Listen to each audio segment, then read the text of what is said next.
Hola, ¿qué tal? Amigas y amigos que nos acompañan en nuestro canal Polémicos de YouTube. Soy Xicoténcatl Delgado Santiago y el programa de esta ocasión se realizará en una de las ciudades con mayor historia que tiene Tlaxcala como estado. Como ustedes lo pueden visualizar en estas letras, estamos en la llamada, así se conoce, heroica ciudad de Huamantla, que tiene muchos años de historia y además muchísimos acontecimientos en las diferentes etapas que como tlaxcaltecas hemos vivido. Huamantla es además un pueblo mágico y ganó esa denominación precisamente por sus características, por su famosa feria anual de agosto, por la famosa noche que nadie duerme, en la que varios kilómetros alrededor de la ciudad se adornan con ese magnífico arte de los huamantlecos, acerrín de colores y que denota una frescura, una artisticidad que se ve pocas veces. Es además la sede de la famosa Huamantlada, donde sueltan en las calles de manera libre toros de lidia que las personas con toda libertad pueden torear. Aquí es también el lugar donde se libró una gran batalla en el siglo XIX y que dio motivo no solo a que se le considerara heroica ciudad de Huamantla, sino que se destacara también por otras características, como el famoso Museo Nacional del Títere de los hermanos Rosete Aranda, con el que se practica incluso el famoso teatro Guiñol. Huamantla se ha distinguido por todas estas características, no sin mencionar los famosos muéganos huamantlecos. Y al fondo distinguimos la presidencia municipal de Huamantla, que en 1987, alrededor de ese año, sufrió un percance terrible por un incendio que casi devastó todo el edificio. Estamos en este lugar que es histórico y obviamente saliendo de las fiestas navideñas, porque pues como todo el país y como todo el mundo del mundo cristiano, se realizan estas celebraciones con mucha alegría. Vamos a regresar un poquito al contexto de la Tlaxcala del siglo XIX,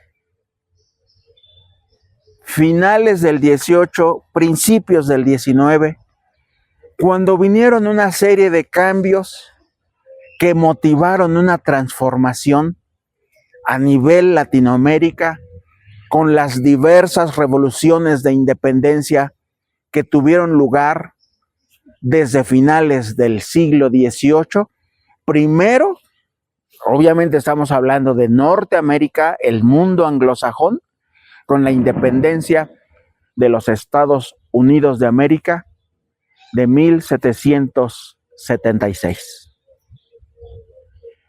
Posteriormente, durante todo este proceso y la gran revolución de conciencias que generó un movimiento que convulsionó los cimientos de la conciencia humana, como fue la Revolución Francesa, que será motivo de otros polémicos, ahí más que el cambio de cosas, de estatus, de jerarquías, de clases sociales, en la que prácticamente se desmoronó la idea del derecho divino de los reyes para gobernar, convirtiendo al ciudadano principalmente, y también alguien más por ahí, Olimpia de Gouges, reclamó el derecho de las ciudadanas para ser los nuevos protagonistas de los gobiernos. Así que estas inquietudes que se generaron en el marco de un tiempo que se le denominó de la Ilustración, llegaron como fuertes influencias a través del mercado negro a México, y durante estos últimos años del siglo XVIII e inicios del siglo XIX, estas ideas revolucionarias prácticamente removieron la conciencia latinoamericana, y lo que conocemos prácticamente como la masa crítica, que de una u otra forma se conectan, generaron las diversas independencias de casi todos los países latinoamericanos. El último que quedó al final, hasta finales del siglo XIX, fue Cuba. Sin embargo, a lo largo del siglo XIX se dieron estos movimientos que convulsionaron a estos países, y no podía ser excepción México. México, que todavía hasta 1810 se llamó Nueva España, pero que tras el Grito de Dolores de 1810, de Miguel Hidalgo y Costilla y Gallaga, vinieron una serie de cambios importantes. ¿Qué ocurría en ese contexto? Cuando arranca esta revolución de independencia, y que en su primera fase termina en julio de 1811 con la captura y ejecución de Miguel Hidalgo en Acatita de Baján, Chihuahua, y que de todos modos la llama de esta revolución no se apagó en casi todo el territorio nacional, y en particular en Tlaxcala se llevaron a cabo estas adhesiones por la independencia. Tlaxcala fue uno de los primeros estados que se sumaron a este movimiento, y hubo por ahí un primer líder, Manuel de Terán, que fue uno de los principales jefes de José María Morelos y Pavón, uno de los generales más cercanos al gran líder michoacano José María Morelos y Pavón, y con el liderazgo de ambos pudieron mover las conciencias tlaxcaltecas para luchar por la independencia de nuestro país. ¿Había privilegios para Tlaxcala? Los hubo durante 300 años, lo hemos mencionado ya en otros polémicos. Sin embargo, con este nuevo estatus, con este golpe legal, Tlaxcala dejó de tener estos privilegios. Manuel, Mier y Terán lo sabían. Sabían todos ellos, estos líderes, que los privilegios se iban a terminar para Tlaxcala. Es decir, los privilegios que hemos mencionado, de utilizar el don, la doña, de ser y tener derechos sobre tierras y aguas, de usar caballo y ropaje español, de tener sus cabildos indígenas independientes, el derecho de colonizar, todo ello se estaba terminando, y se acabó de cerrar, digamos, esa fuente de privilegios.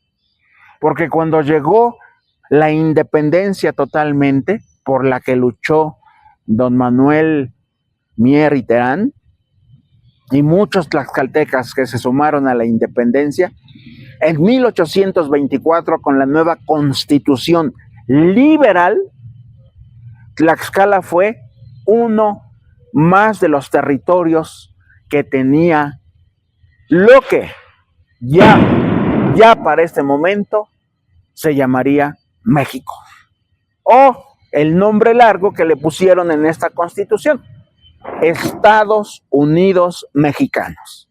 Más fácil para todo mundo y para la comunidad internacional, México. De manera tal que estos privilegios que se fueron terminando, fueron cerrando por ahí una brecha. ¿Y qué más ocurrió? Tlaxcala, ya sin esta protección de la corona española, empezó a tener la presión. Porque siendo un territorio ya muy pequeño, que había sido reducido por estrategia española de considerar a los tlaxcaltecas como muy bravos y para impedir problemas sociales posteriores, decidieron reducir su territorio. Un territorio que incluso, lo hemos dicho ya, llegaba hacia el sur prácticamente hasta donde hoy está construida la Catedral de la ciudad de Puebla. De hecho, Puebla surgió desde una idea que tuvo Fray Julián Garcés en Tlaxcala. Él era el obispo de Tlaxcala. Y desde ahí, no solamente fue un sueño, al menos eso dice el mito, sino también la estrategia de la corona de crear, aparte de la ciudad de Tlaxcala, como la ciudad o el centro urbano de los indios, crear la ciudad de los españoles, que sería Puebla. Esa estrategia la llevaron a cabo en diversos estados de la República. Querían marcar ciertas diferencias. Y Puebla se empezó a construir desde la catedral, desde el centro y todos sus cimientos prácticamente en, digamos, la base del trabajo del pueblo tlaxcalteca. Por eso es que muchos tlaxcaltecas se fueron a trabajar a principios del siglo XVI, bueno, en la tercera, cuarta década, a la ciudad de Puebla. De ahí que se hubieran creado muchos barrios, como Tlaxcalancingo, por ejemplo. Es uno de los más que se distinguen con población tlaxcalteca hasta la fecha. O Xonacatepec también. O también el municipio de Huejotzingo. Aquí la cuestión es que esta presión política de Puebla por absorber Tlaxcala tuvo lugar prácticamente durante estos 300 años. Los tlaxcaltecas nunca dejaron de luchar por su autonomía y por su independencia, por supuesto. Y aquí la cuestión es que tras resistir esas presiones durante todo el virreinato, cuando vino la independencia, Tlaxcala se sumó a este gran movimiento por razones ideológicas y prácticas. Porque todos podríamos decir, bueno, pues con todos los privilegios que tenía Tlaxcala con el virreinato, ¿por qué luchar contra su protector o supuesto protector? Habíamos mencionado ya que tras las reformas borbónicas, los Borbones, que era la dinastía gobernante a finales del siglo XVII, con todas las reformas que realizaron, quisieron obtener mayores riquezas. Apretaron mucho en la cuestión de los impuestos y quisieron reducirle privilegios a los tlaxcaltecas. Ese fue uno de los motivos prácticos que movieron a este pueblo a unirse a la lucha por la independencia. Pero también los motivos prácticos de decir, podríamos tener un mejor contexto, un mejor comercio, mejores condiciones de vida, están las motivaciones ideológicas, como el sentirse identificados con una identidad indígena y mexicana que se tendría que sumar a todo un movimiento nacional.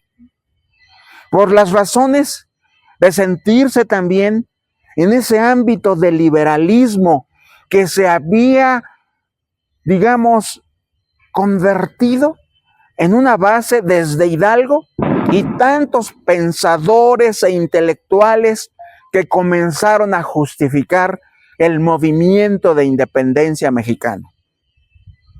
Luis Villoro lo establece en su libro El proceso ideológico de la Revolución de Independencia, donde vienen todas estas justificaciones ideológicas importantes que es necesario revisar, motivo de otro polémico futuro, y que por supuesto Tlaxcala estuvo inmersa en este proceso, declarándose tras la promulgación de la Constitución de 1824 en el estado número 22 de la República. Solo había 22 estados en ese entonces. Hubo estados que posteriormente fueron creándose con nuevos nombres y todo lo demás. El último que se creó fue hace no más de 50 años, Quintana Roo. Entonces aquí la cuestión está en que en este contexto, sí, Tlaxcala participó en esa primera etapa. No fue lo único que hizo. Hay un tlaxcalteca, hubo un tlaxcalteca muy distinguido, casi es mi homónimo. Por el apellido de él, Felipe Santiago Xicoténcatl. El gran coronel que nació en 1806, es decir, el mismo año en que nació Benito Juárez, y que desde 1829 se integró al ejército mexicano. Este coronel demostró un gran valor y fue ascendiendo de grados, participando en diversas guerras, como la Guerra de los Pasteles, como la Guerra de Texas de 1836. Y en 1846 le fue asignado el famoso Batallón de San Blas, que justamente ¿en qué momento alcanzó reconocimiento histórico? En el momento en que llegó, en ese año, la famosa invasión norteamericana que tuvo como consecuencia final la pérdida de más de la mitad del territorio nacional. Y que en Molino del Rey, con Felipe Santiago Xicoténcatl, el coronel que comandó al ejército de San Blas, enfrentaron al ejército estadounidense y que por muchas horas batallaron. Finalmente todos murieron. El coronel fue herido de muerte y falleció al poco tiempo, en horas, lo que significó que se convirtiera en un héroe no solo estatal, sino nacional, con ese reconocimiento que se le da con monumentos y nombres de calles. Y entonces ahí nos damos cuenta cómo alguien que viene siendo descendiente de Xicoténcatl Axayacatzin consiguió justamente insertarse en ese marco de la historia tlaxcalteca y nacional del siglo XIX. Vinieron otros sucesos, otros acontecimientos que marcaron esta historia. Hay una mujer por ahí que se destaca mucho durante esos movimientos que se llamó Bárbara de la Cueva.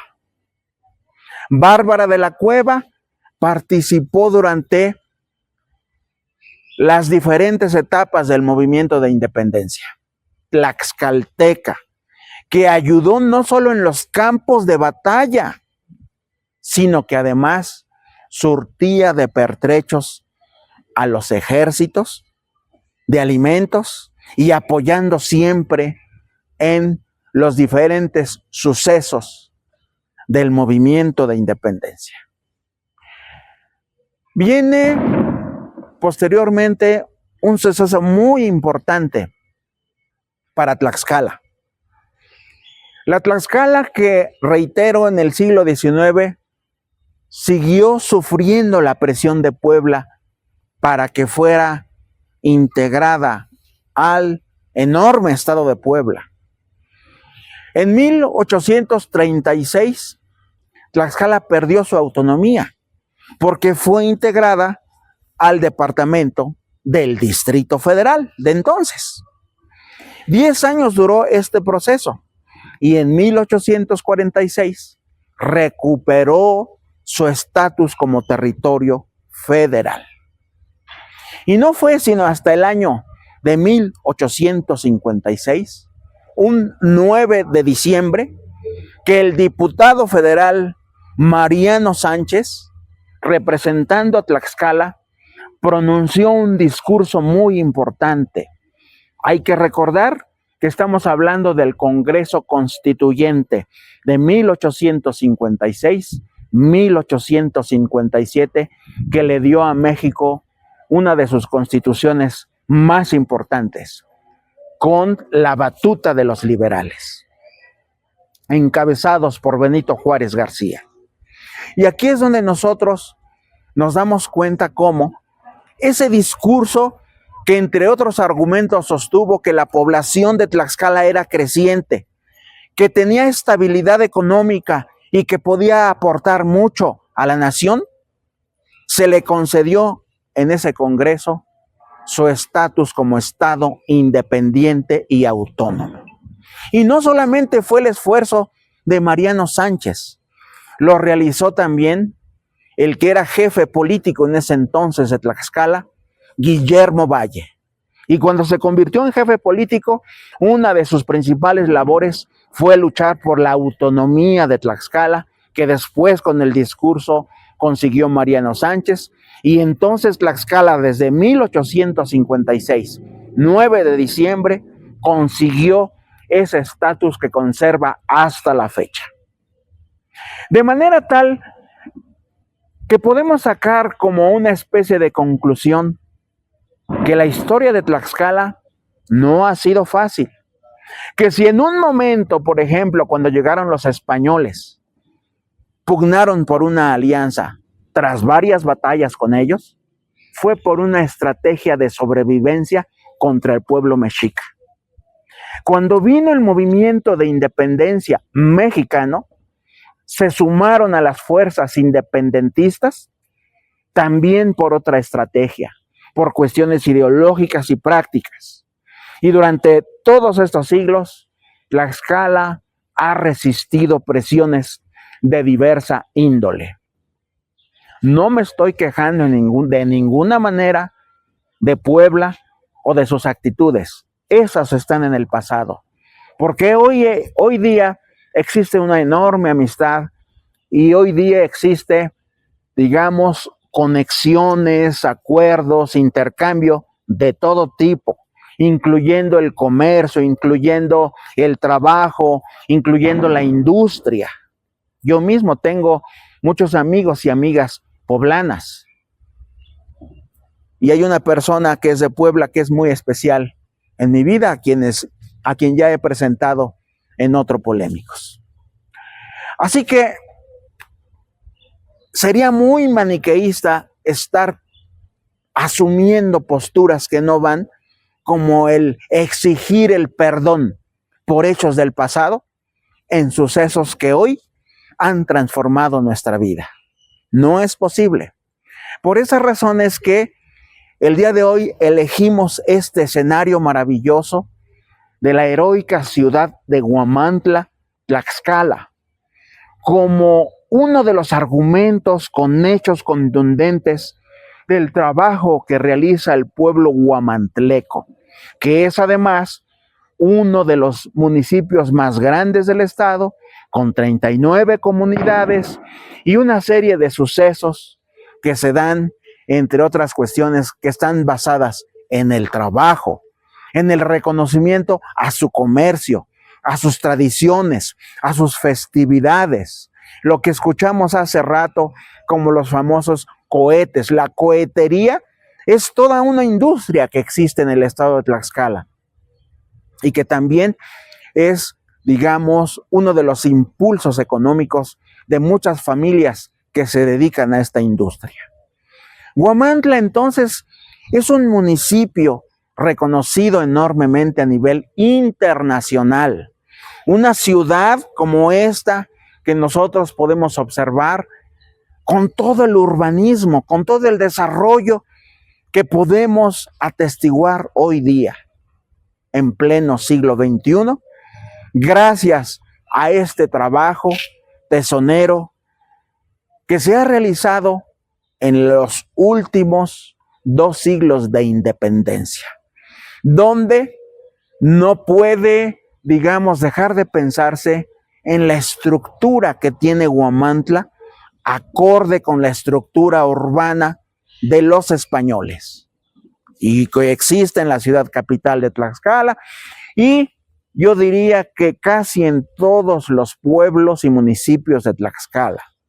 Un zócalo, un palacio de gobierno, unos portales que se encuentran enfrente y edificios históricos como el Museo Nacional del Títere, que también le da fama a Huamantla, y por supuesto el ambiente virreinal que se vive en esta gran ciudad de Huamantla. Vamos a darle continuidad a muchos otros datos, a información que venimos recabando en esta investigación sobre Tlaxcala. Quiero recalcar algo muy importante. Polémicos, lo dije en el primer programa, no se centrará solo a ciertos temas especializados, porque la cultura no le está negada a nadie.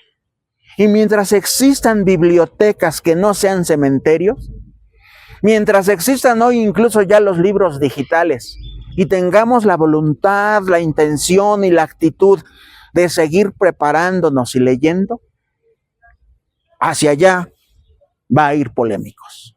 Comenzamos con literatura en la primera temporada.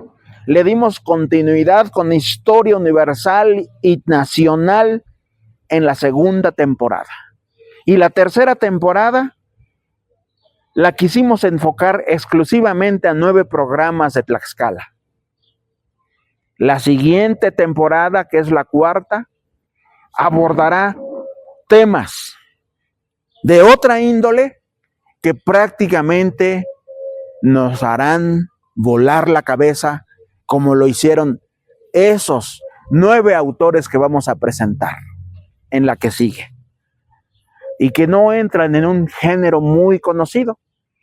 Sin embargo, son libros que generarán mucha polémica. Desde Huamantla, Tlaxcala, les envío un saludo muy cariñoso, esperando que continúen dándome like, que me sigan y que me compartan con sus contactos. Agradezco mucho toda su atención. Vamos a continuar con este esfuerzo, y para todas y todos, que haya un extraordinario año 2026. Un abrazo para todas y todos.